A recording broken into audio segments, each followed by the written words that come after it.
Welcome, ladies and gentlemen, to the Carolina Conversation. I'm your host, Shammond Williams, and we have a great one with us today. A young man that went to school with me. We had some great times at the institution, but he's gone on to do some great things in the administrative world. But first and foremost, if you like the Carolina Conversation, make sure you go to your web or your app provider and make sure you subscribe and push like. And in comments, please give me constructive criticism so I can learn to get better at this. But this young man hails from Chattanooga, Tennessee. He also went to Oak Hill, if I'm not mistaken. He went to Oak Hill. But he also graduated from the University of North Carolina in 2001. He now is the Deputy Director of Athletics and Chief Financial Officer at Northwestern University. Ladies and gentlemen, please welcome Mr. Kevin White.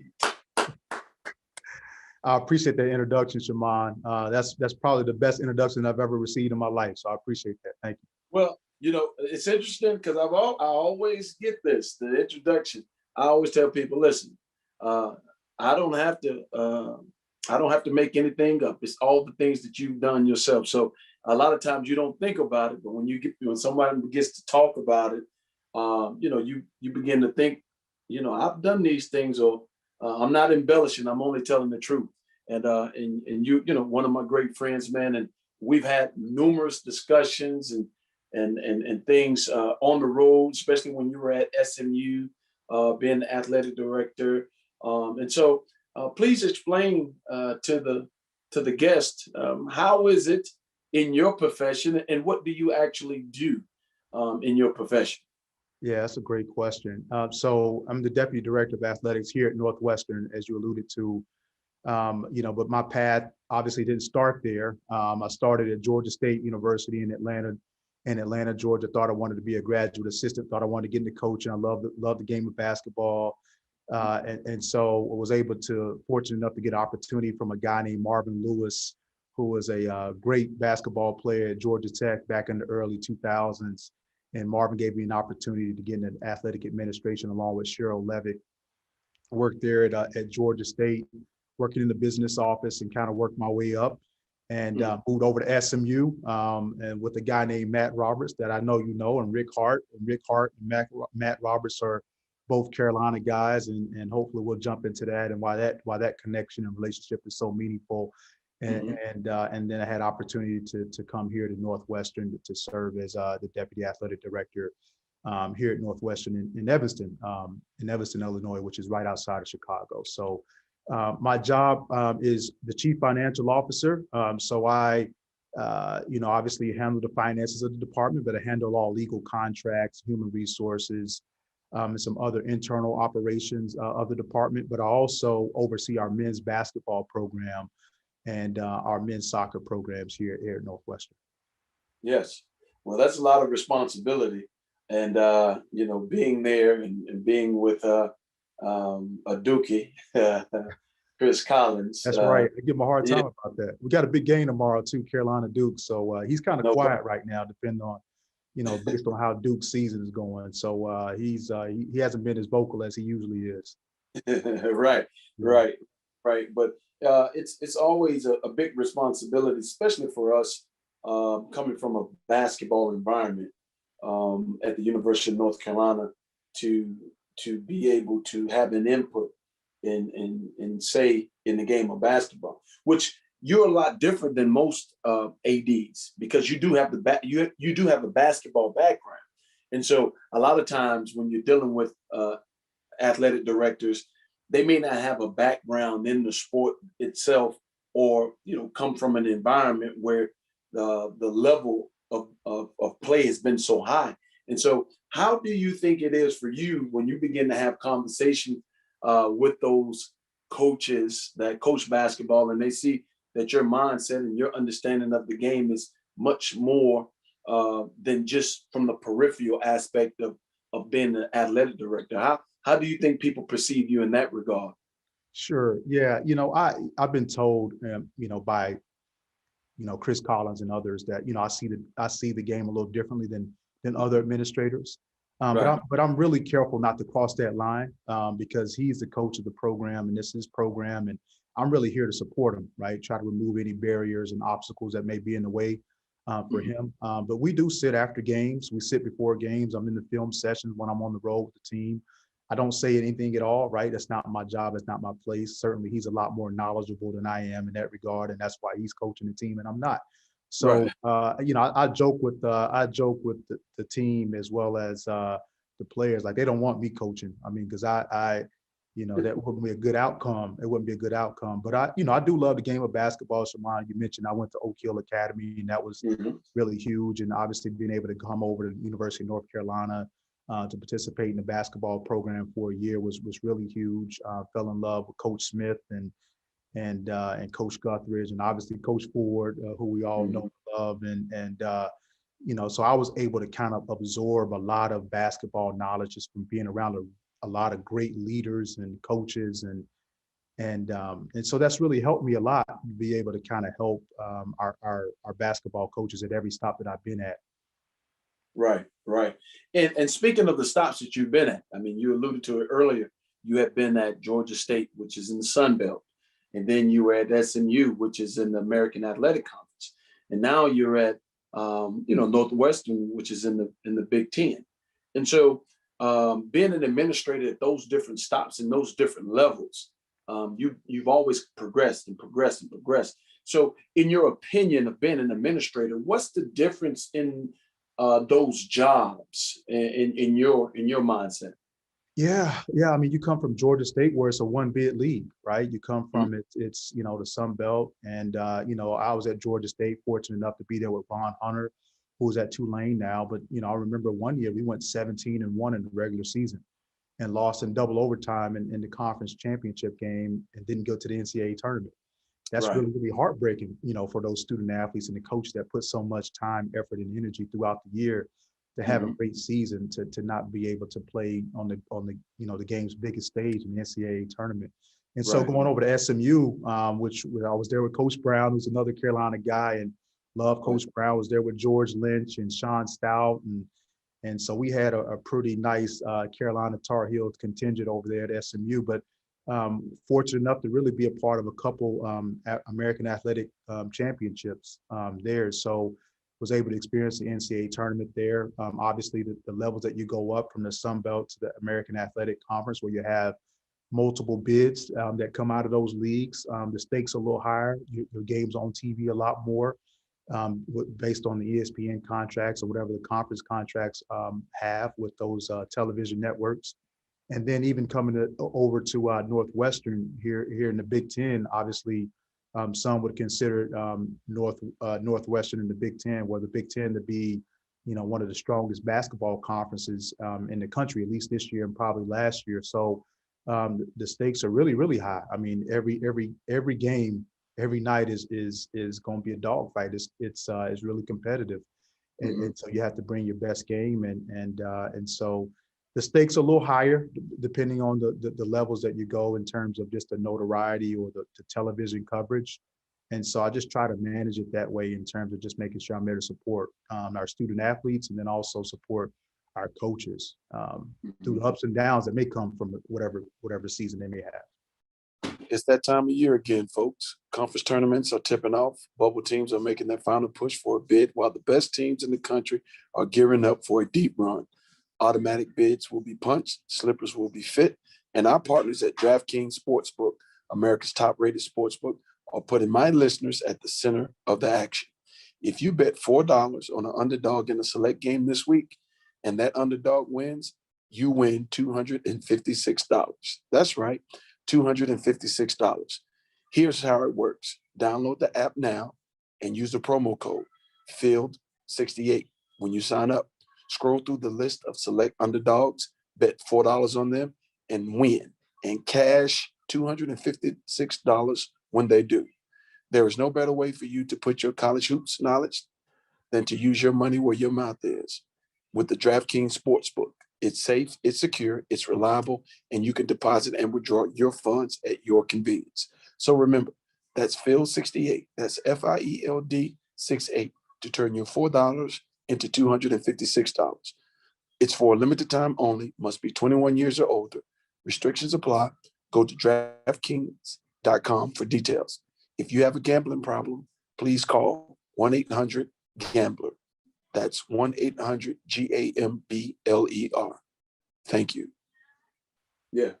Well, you said some great things, and hopefully people were able to understand the differences in those conferences and the expectations that come along with them.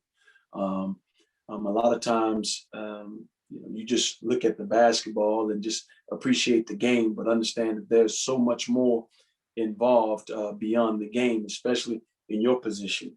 And so with that being said, having an opportunity to get into administration, as you spoke before, what was the reason or made you think about leaving Georgia State and taking an opportunity at SMU? It's a great question, Shammond. I think, I was at Georgia State for 6 years, and my athletic director, Cheryl Levick, decided that she was going to retire. And so I was, I thought it was time for a change. And it's funny, I'll take a step back. When I was at Georgia State, I actually talked about the Carolina family a little bit. When I was at Georgia State, I interviewed for a job at the University of Oklahoma, where Matt Roberts was at the time. I didn't know Matt. Matt played baseball at Carolina when I was probably a first year. He was a senior when I was a first year at Carolina. So I didn't know Matt, but I actually interviewed with him when I went out to the University of Oklahoma. And so from that point on, he and I had an opportunity to establish a friendship, a bond. I didn't end up taking that job at the University of Oklahoma, but he and I stayed in contact, right? And so I mentioned Rick Hart that's at SMU now. Rick Hart was the athletic director at the time when I was at Georgia State at UT Chattanooga. And as you mentioned at the outset, that's where I'm from, Chattanooga, Tennessee, right? And so, Tar Heels, see other Tar Heels doing well, you try to encourage them and let them know that you're out there, you see them, and you want to continue to be positive and be in their corner. And so I would write Rick Hart, a letter every once in a while, just say, hey, great win last night, love what you guys are doing in my hometown. Would love to have an opportunity to meet you one day. And so he would always write back and always end the card with go Mocs and go Heels, right? And so for Rick, I never had the opportunity to meet him before I moved over to SMU, but we always, stayed in contact based on that Carolina bond and connection that we had. And so when Rick moved over to SMU, and he hired Matt Roberts as his deputy athletic director, they called me when their CFO left and went into commercial real estate. He left SMU, and they called me and said, hey, they wanted to see if I'd be interested in the job.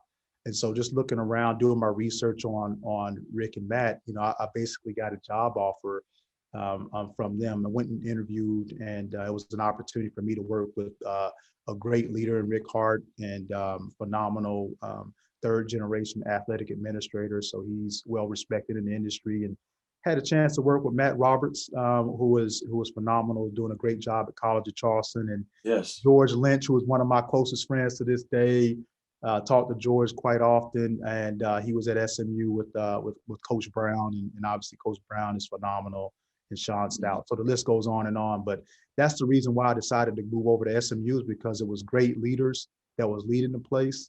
And I know Coach Brown had it going from a basketball perspective as well. So that was something that interested me. Yeah. Now having those guys there at the time, and then having the same background as you, being graduates of the University of North Carolina, I'm not going to say that afforded you the opportunity, because your work and what you did and who you are gave you the opportunity. But what benefits were there once you got there and were around those guys? Just mindset, because they come from the same environment that you come from. So right. How was the mindset of those individuals? It's interesting to have a great deal of athletic directors in the department, and all of them went to the same institution, and all of them love Carolina basketball. So, right. How was that environment? And then having Coach Brown and George and Sean. And so, how was that environment? I have my perception of it because how I used to see you guys, but I'm gonna let you talk about it, and then I'm gonna about it Right. myself. Yeah, we always had a special place in our heart for Carolina. We were at SMU at the time, so that was the number one team we were rooting for, of course. But anytime that there was an opportunity for us to watch a Carolina game, whether it's on the road at our conference tournament, I remember we were actually in the lobby up in Connecticut. We were playing in the AAC tournament, and Yeah, Carolina was playing Duke because our conference tournament kind of aligned with the ACC tournament, and yeah, so Carolina was playing Duke at some point in the tournament. I remember us in the lobby, just all of us, all the yeah. Carolina guys, sitting in the lobby watching the game. And that was probably 2017 or 2018. But no, it was a special bond. It was an instant connection. It was family. You've heard it say it. It sounds real cliche, but I mean, it's really the truth. I mean, it's family, and not really wanting to let each other down. Right? We were all in it together, and collectively trying to make sure that we were doing the right thing for our institution. And Rick, who was the ultimate leader of the place, we wanted to make sure he knew that we had his back at every turn. So Right, right. And for me, from the outside looking in and being around you guys and like playing against you guys, I was kind of, I'm not gonna say jealous, but there was a lot of times I wish that I could have been in that environment as well, because you guys were doing some great things together, and used to see you guys all together. Like we would go out to dinner, I would see you out at dinner. It'd be you, Mr. Hart. It'd be Matt. It'd be yourself. Maybe George. You see all those guys interacting together.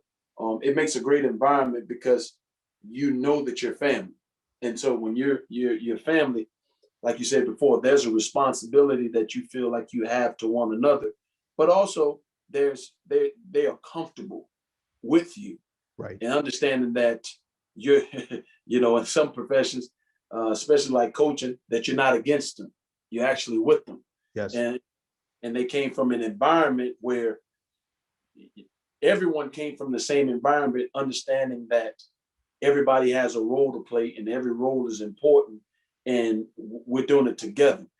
Every environment is not like that, and a lot of times people get a little inferior because of somebody else coming from a different environment or having different thought processes on how to do certain things. And so I just know that just had to be just a awesome environment. Yeah, it was unbelievable environment. Yeah, you nailed it right on the head for sure. Yeah, yeah. So, well, let's go back to 1996, 97, man. Let's go back in those days. Well, I almost gave it away. Two young men at Oak Hill Academy choosing to go to the University of North Carolina. What made you want to go to the University of North Carolina? I get asked this question often, right? For me, a lot of people don't know this until I get a chance to tell the story, but um, we end up going to Coach Smith's basketball camp from the ages of 10 until, the summer before your senior year, right? That's the last year you can go to camp. Every Right, single year we went to his camp from the age of 10 to 17, right? And right, so we just fell in love with the place. We fell in love with, obviously being over at Granville Towers, which very intimately, right? And right. so we fell in love with the camp. We fell in love with the way that Carolina played basketball. Obviously had some great teams, during those times we were in high school and growing up. And so really became a huge Carolina fan, even though I was from Tennessee. Mhm. And so obviously went to play at Oak Hill, played there for a couple of years, played with some really great teammates on some really good teams there for Coach Smith and Maltha Wilson, and had some opportunities to play at lower levels, right? And I get asked that question: Would you change it? Would you do anything different? But for me, I never had aspirations to play in the NBA like somebody like yourself, right? And I knew that wasn't in the cards for me. And so my education was important.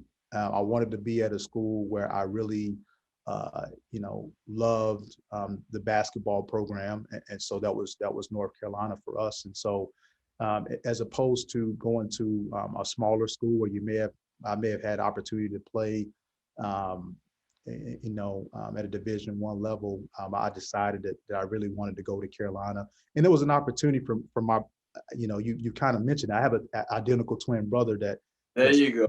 that some people know, right? That some people know that I have an identical twin brother, and he's actually in collegiate athletics as well. He's an assistant coach at Campbell University there in the state of North Carolina. Yeah.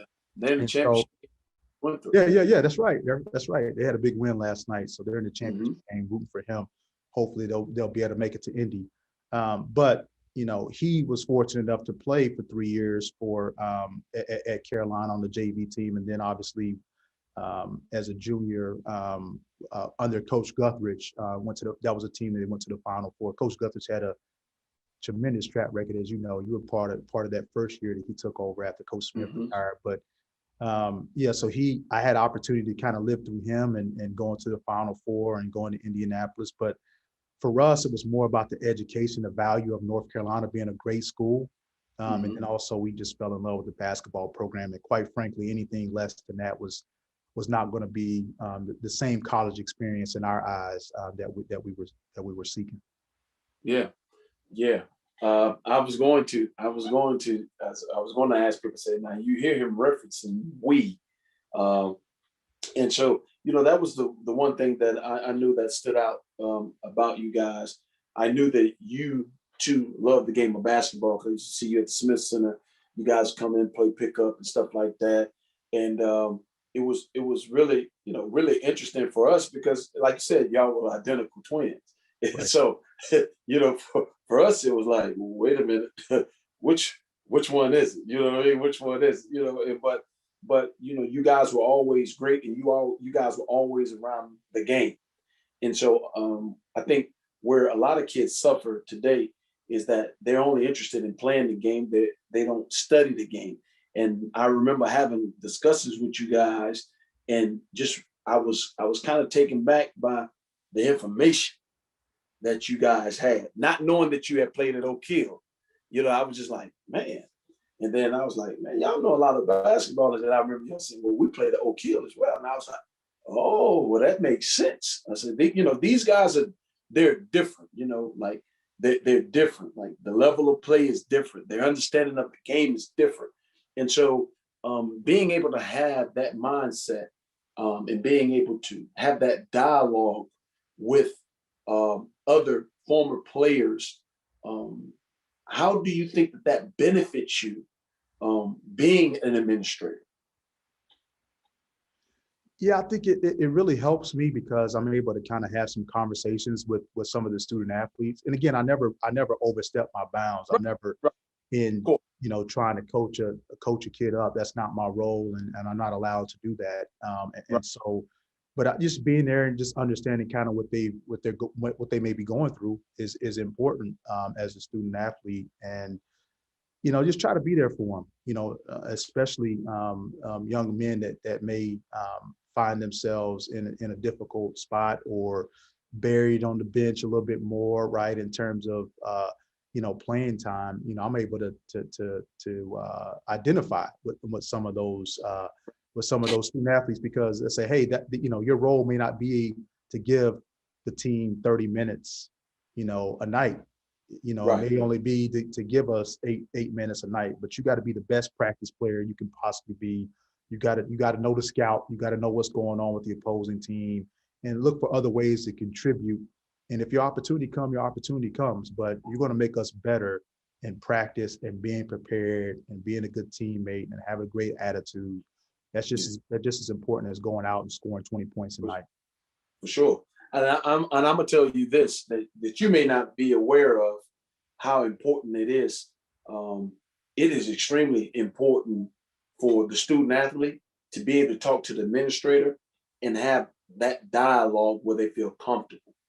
Because a lot of times the administration, the relationship and the responsibilities of them could scare a student athlete, or maybe make them think something different than what actually is going on, because there's so much that goes on within the program. And I can remember my relationship with Mr. Swafford and my relationship with Mr. Bador. Like, those two guys, they really opened my eyes up to administration, to say, hey, you know what, these are some cool guys. Because usually when you start talking about athletic directors and things like that, when they come in, it's it's something going on, or Right. they're coming Right. to right the ship, and so on and so forth. So to have someone like you that been in their shoes before and understands the game and understand what they could be going through. I mean, I hope those kids understand what type of asset you are, because like I said before, for Shammond Williams, I Swafford, just have an opportunity to talk to him, and just the way that he opened himself up as well. He was a person that you could actually talk to, as Right. opposed to not being receptive to conversation. I felt like that was extremely big.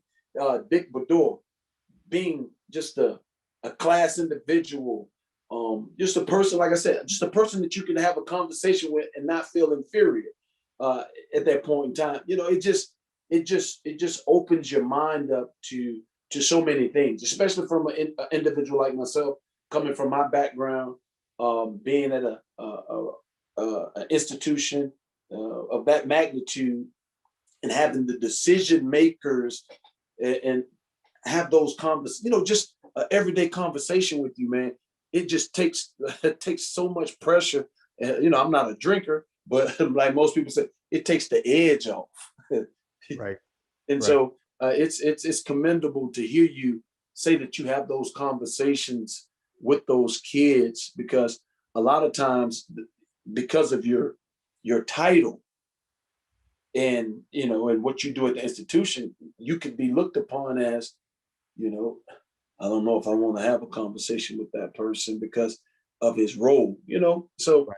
so Right. do you feel that from student athletes first before you begin having a conversation with them? Yeah, Look, absolutely. Especially as the first years come on campus, you can tell that here's the suits coming, right? right. So what I try to make sure that I do is when I travel with them, I travel in sweats. I'm just like you guys. I'm just like the There you coach. I'm traveling in sweats.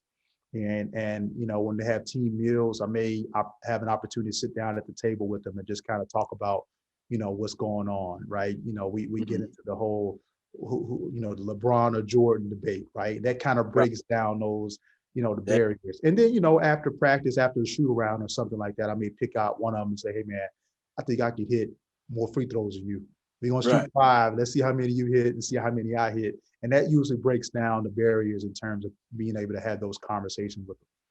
Right, right, right. That's awesome, man. That's awesome, because I like I said before, to this day, like Mr. Swafford, and I know he's stepping away from the ACC this year. And actually, if I'm not mistaken, an individual from Northwestern Yeah. accepted the job at the ACC. Am I correct with that Yeah, statement? right. That's right. Yeah, Jim Phillips, who was my boss, he hired me. He was the VP of Athletics and Recreation here at Northwestern for 13 years. He just recently took over for Commissioner Swafford as a new commissioner of the ACC. So Jim Phillips I'm a huge fan of him, and someone that's really widely respected. I've learned a great deal from. Has helped me groom me into an administrator that I am today. So he's going to do a phenomenal job at the ACC, and he has a couple kids that are already student athletes there. So he's already kind of have a little bit of ACC blood in him. Okay. Yeah. Now, what institution does his children attend? So he has one of his oldest son is a student athlete at the University of Notre Dame, Okay. and he has a daughter at the University of Notre Dame as a student. Right, she's Okay. not a student athlete, and then he has one of his other daughters is a student athlete soccer player at Yale. So very, very bright family, awesome family. About as good as a person that you'll ever be around. Well, Yeah. that's good. And if he made the decision to hire you and bring you to Northwestern, then he understands what greatness looks like, and so hopefully he'll understand what the ACC, what we like on Tobacco Road, as we would say. Yeah, for sure. And so going back to Carolina, what was the one thing that you would say that you enjoyed or miss or remember about your time at the institution? I mean, it's a lot of great friendship as you alluded to, right? I mean, I had opportunity to kind of, be kind of a little brother to you, and you kind of showed me the ropes for the time that you were there before you went off to the league, and Mactar was kind of a big brother to me, right? Mactar, because Mactar went to Oak Hill too, as you know, right? And Right. so Mactar found out that my brother and I were coming to North Carolina. He's like, hey man, I'm gonna take these two young guys under my wing, and so That's we right. didn't have to worry about anything because when Mactar was on campus, That's and so right. that kind of helped us from a transition perspective. But just the bonds and friendships that we had, just sitting out in front of the undergrad library right on Fridays in the quad, and all the stuff that would happen when at nice weather, and obviously going to being a part of Carolina basketball games, going to the Smith Center. That was huge. That was something I always dreamed of. And when we were on campus, our football team was really, really good. They're really good now as well. But Mhm. Mac Brown was there for the first time, right? We had Mhm. Dre Bly and all those guys on campus. And right after you left, I think we had Ron Curry and Julius Peppers. I mean, so I mean, Mhm. it was a very lively time to be on campus at North Carolina, but really the friendships, man. I mean, the campus is beautiful. Chapel Hill is a great place to live, and so we miss all of that. And so my family, we don't get a chance to go back to Chapel Hill as much as we would like to, just because of my schedule is busy, and we usually have games going year round, whether it's football or basketball or whatever spring sport.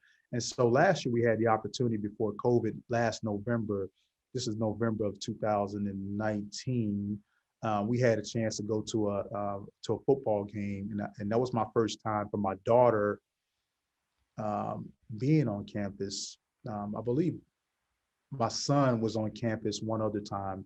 My son Mhm. is 11, and my daughter, my youngest daughter, is 8. So that was her first time on campus, and so they fell in love with it. We had a chance to take them to the old well and go to the bookstore. We spent probably 2.5 hours, Shammond, in that bookstore. With them trying to get me to buy everything that they put their hands on, just because they just fell in love with Chapel Hill, North Carolina. But we miss all of those things, but I mean, it was a great place to be, and so fortunate to be able to get a degree from there. Yeah. Yeah. Yeah, man. Well, we're extremely proud to have you. Um, you know, in the things that you're doing in that space, because there's a lot of responsibility that comes with that position, not only just from a institutional perspective, but also a social perspective as well. Um, Having someone like you in that space hopefully allows many others to say, you know what, I'm capable of being in administration, being able to love the game, but also being able to put myself in a position where I can help others from an administration role. Um, Everybody's not capable of doing what you're doing, and as we've seen, you've matriculated through that profession, and you've gone from one level to the next level to the next level. And I know soon an opportunity may present itself for you, and it'll be up to you to make the decision. But I know that you love Evanston. I know that you enjoy that environment. You can get on was it the West Side Drive and go straight north, Lakeshore Drive. Lakeshore Drive and go Yep. straight north. Man, I've been there. I've been there. It's really beautiful in the Yeah, summertime. I mean, it's an awesome place to be. Uh, we have a kid that's there from Greenville that's that right. plays linebacker. Hey, football, yeah. Yeah, yeah. So he speaks highly of the institution, and like I told him when he get there, make sure he looks for you. Make sure he looks for you. You take care of him. But I really appreciate you uh, being a participant here on the Carolina Conversation. These are some of my best uh, podcasts. I love to have people that are just in the Carolina family, that are outside of just plain network, Right. because it shows that we're, as a family, we're bigger than just the ball itself. that's just a resource. And it shows that the one thing that you can always find in the Carolina family, that's greatness. And you're exemplary of that. I just continue, wish you much success and continue to be great in what you do. Be great in what you do. Thank you, Shammond. I really appreciate it. Thanks for having me on. It was really a pleasure. Appreciate it. Yeah, man. So thank you for your time today. Good luck here in the Big Ten tourney. Hopefully you guys will put some wins together and put yourself in a position that, when it comes tournament time, you have an opportunity to be one of those teams that's going to Indiana. Yeah, we hope so. We hope so. I appreciate the well wishes. Thanks. Yeah. Thanks again. Well, ladies and gentlemen, this concludes the Carolina Conversation with Kevin White, athletic director at Northwestern University. Make sure, if you're ever in the Chicago area, make sure you take your drive up Lakeshore Drive and get to Northwestern. And when you get to campus, ask for Mr. White. Thank you, ladies and gentlemen, for listening. And the Carolina Conversation is over. Thank you.